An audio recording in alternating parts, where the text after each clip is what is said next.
On Capitol Hill, I don't want ration care. A vigorous effort to roll back one of the administration's signature accomplishments. Our goal is to stop the job-destroying health care bill.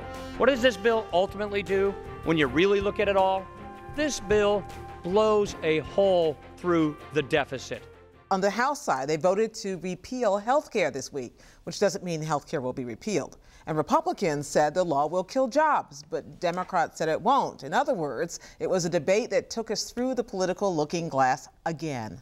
First, to the jobs claim. Did we ever figure out who was right and who was wrong about whether this indeed is a job-killing health care law? Doyle? Well, first of all, Gwen, this is the new civil Washington. It's not a job-killing law That's anymore. right, job-crushing. Crushing. So much time. Destroying law, yes. job-squishing law.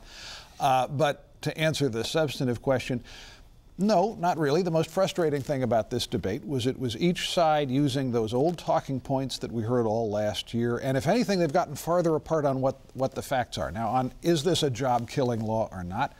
The problem is there are too many moving parts in the American economy to come up with an easy, simple answer on that. Three quick parts of it. Okay, it imposes new costs on businesses. So, yes, at the margins, some employers will go slower or not hire some people. You can think of it as a little bit like a raise in the minimum wage. Same effect, but does it kill the economy? No. Second thing it does, it'll give more people the freedom to decide to retire early or to reduce their hours, to not hang on to jobs that they're only keeping because they need the health insurance. There was a debate over, does that mean a loss of jobs? Well, no, actually it means people leaving the labor force. It could mean more jobs for other people. It's hard to get through that in the wash, in the net. Finally, if you talk to economists, and especially optimistic Democratic economists, they'll tell you that eventually a good health care system will produce a more efficient, productive economy because A, people will be healthier, B, it'll be more efficient. People won't be hanging on to jobs they don't like or that they're no good at. They'll be able to move. Entrepreneurs will be able to go out on their own. That should produce, over the long run, a more efficient economy and growth. Look, the Republicans are pushing this because they believe that the health care bill is truly unpopular with the people. And there's some evidence for that in the polls. Are they taking a wise bet, do you think? We don't know, because that really is going to depend on how this plays out. But it's worth taking a close look inside those numbers on what they call the wildly unpopular bill.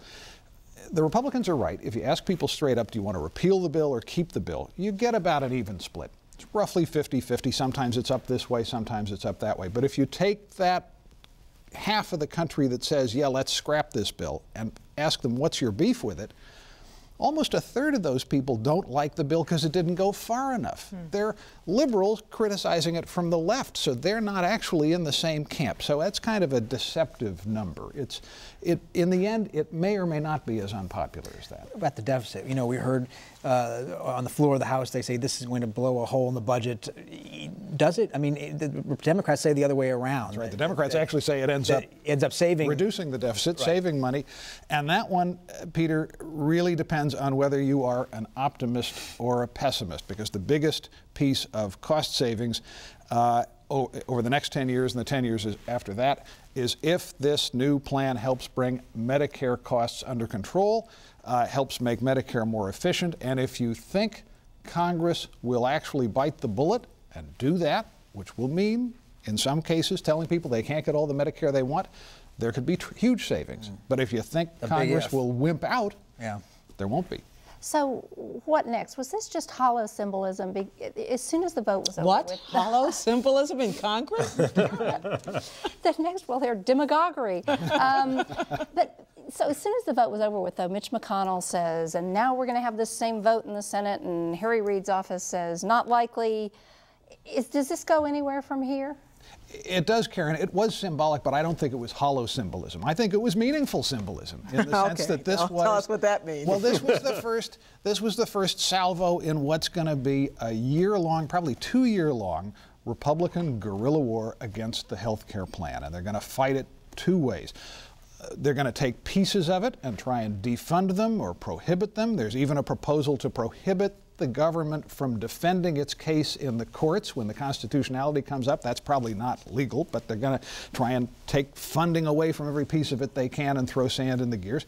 And then the other thing that that the House leadership instructed its new chairman to do was to sit down and produce, finally, a real Republican health care bill that does all kinds of good things, that lets kids stay on your plan until they're 26, that, all the protects you, stuff. all the popular stuff, but lowers costs, has no individual mandate. Now, if they can pull that off, that'll be a miracle, because nobody's been able to figure out how to do it. But if they can do it, they'll deserve every reward they get.